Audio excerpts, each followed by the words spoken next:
Hi everyone, Mark Merrill with Firm. What makes liberals rely on a philosophy instead of the truth? Well, this is what we're coming up with here, folks, before the January 20th inauguration of Donald Trump.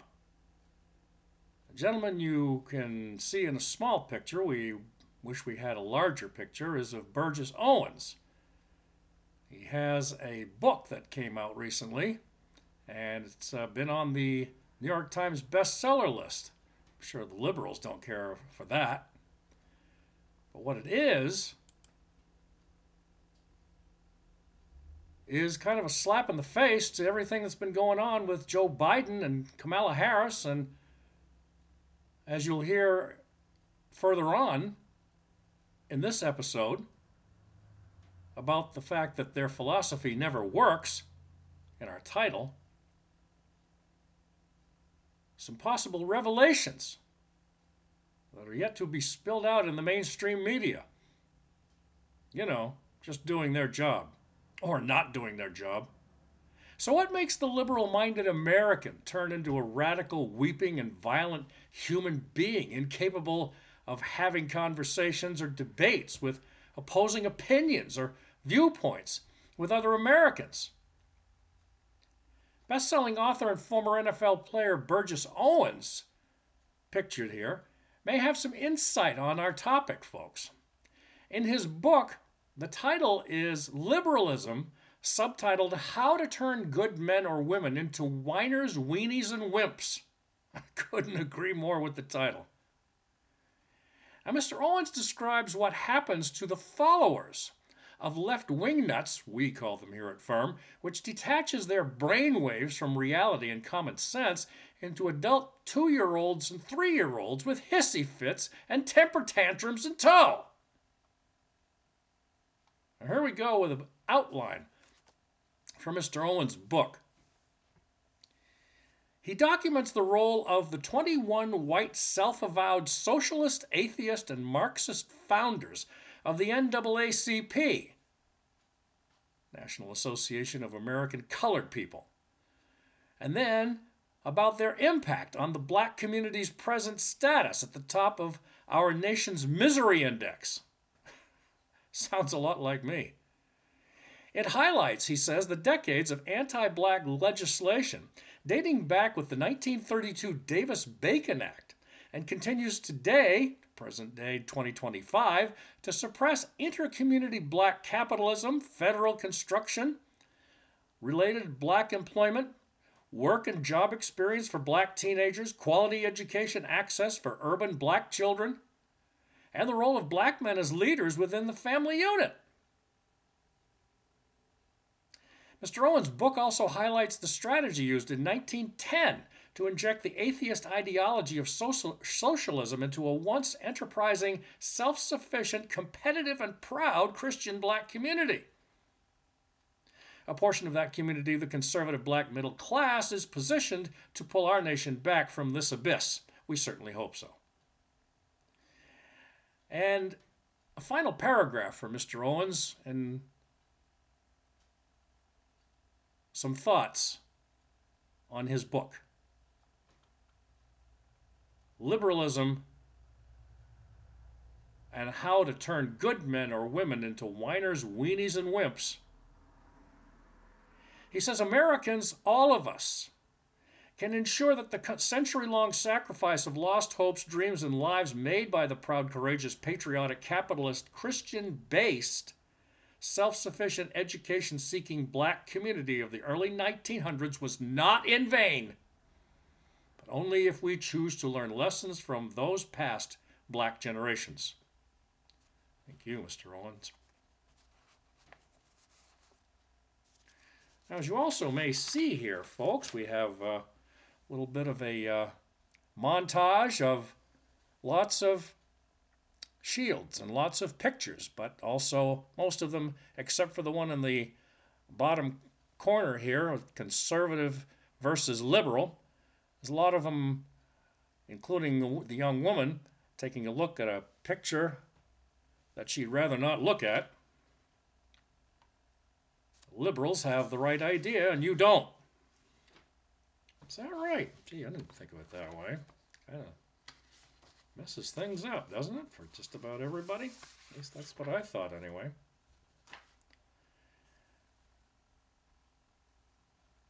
And as we move on here, folks, on Firm, we're going to head into another category. The radical liberals. You know, Joe and Hunter here, thinking they're creating a dynasty by trying to run the country into the ground and bankrupt every American in this country. No. It's more like what it says right here. Dynasty corruption.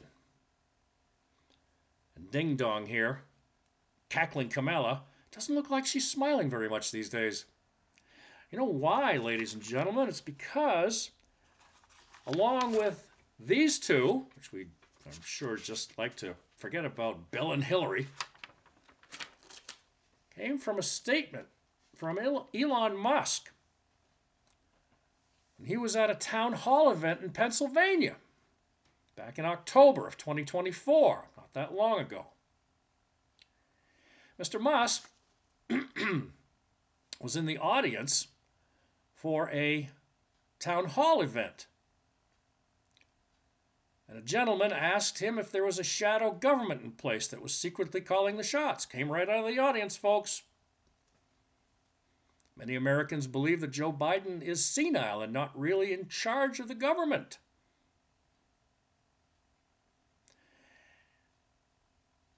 He says if the elected president, the gentleman speaking, if the elected president isn't running the show, then who is? Haven't we all been asking that question, folks, for not just 4 years, but not too sure that Barack Obama was in charge either. But Musk agreed with the man. He said that it was obvious to him that Biden's cognitive decline rendered him incapable of functioning. And Musk went on. I mean, well, let me put it this way. It's not Biden. We know that for a fact, okay? The dude barely has 2 functional neurons. So, you know, it just seems like he's at the beach. So he's obviously not in charge.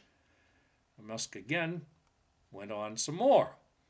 He says all the evidence you needed to see to know that Biden wasn't in charge came when, after his disastrous June 27th debate, Biden claimed he was staying in the race up to the moment the Democratic Party elites forced him out. Interesting things that came up in the news fairly recently about that, ladies and gentlemen. You probably heard already from either Fox or Newsmax or someone of that nature that Nancy Pelosi was pretty much behind it, 100% all the way. Get Biden out. Put Harris in. Wow. Is that right? Get Biden out. Put Harris in. I don't know about you folks. I don't think that was such a good idea. It's not like throwing bad money after stolen money, if you will. Taxpayer dollars, by the way. Doesn't look too happy there, does she? Well, you know what? We're not either. It's a darn good thing she didn't win in 2025, in November of 2024. Darn good thing. God saw to that. But the information went on. You were, I'm sure, aware, ladies and gentlemen, as the law-abiding and informed Americans of this country about the Jeffrey Epstein files and notes. And Ms. Ghislaine Maxwell, who hopefully is still alive, but in jail, in prison, being guarded, we hope. But after talking about who's really in charge, here's where Mr. Musk got more specific. He said the forces behind the Democratic Party aren't limited to a single power broker. Musk argued it was a secret cabal of puppet masters. It is He said, as far as I can determine, Mr. Musk saying, that there isn't any one sort of puppet master. It's more like there are 1,000, or I don't know. He stopped himself short there. A lot. But he added, I'd like to talk to them to understand more about. Listen, what are your goals, puppet masters? I'm just curious. Maybe I agree with some of them. It's possible, Musk added. Mr. Musk also said that just like Biden wasn't in charge, Kamala Harris wouldn't be an actual decision maker either. He also mocked Kamala Harris for being unable to speak without reading word for word from her teleprompter. But it's just obvious that Biden isn't in charge. It's obvious that Kamala isn't in charge. With Kamala, they just replaced the Biden puppet with the Kamala puppet, very obviously. And you can tell, like, if the teleprompter stops working, then the puppet stops or breaks. Interesting. And it's like the puppet just starts looping because the teleprompter broke. I don't have a teleprompter. I just talk like a normal human, said Mr. Musk. And Mr. Musk wondered if the reason the government hid the names on the Epstein client list was because those names overlapped with the puppet masters who were controlling Kamala Harris and Joe Biden. So he concluded, I don't think there's just one puppet master, he said. It's many. But it would be interesting to see the crossover between the Epstein client list and Kamala's puppet masters. I bet there are a lot of names that appear on both lists. And one final add-on, folks, before we get to a question that we think you should answer.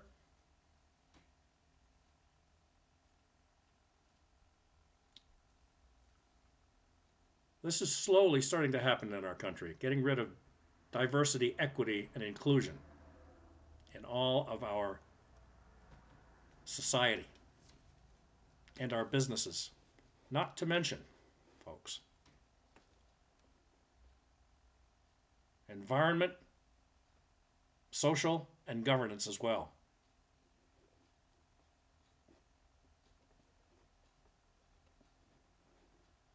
It's about time we had enough. Now a question, folks. This is from the renewedright.com. On a poll. Should the government release the names on the Epstein client list? Yes or no? Up to you, ladies and gentlemen. We're an objective media organization here at Farm. We don't participate in these polls, even as an individual when I'm offline. They have a reputation to uphold, which is the First Amendment and the Constitution and the Bill of Rights. All of your rights, not just mine, as under freedom of the press, but yours. Especially important, ladies and gentlemen. We pray for cooperation from the Senate and the House of Representatives as they go through the confirmations, which can get nasty sometimes, as we've already witnessed.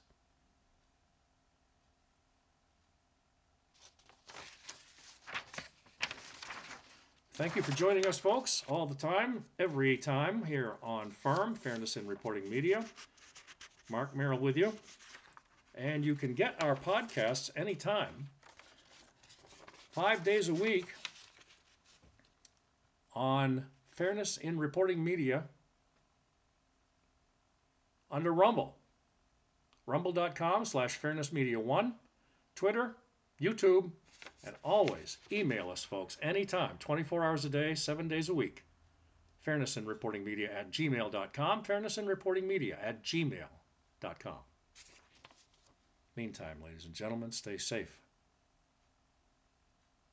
And as we move on into 2025, safe travels and peace to everyone, as always.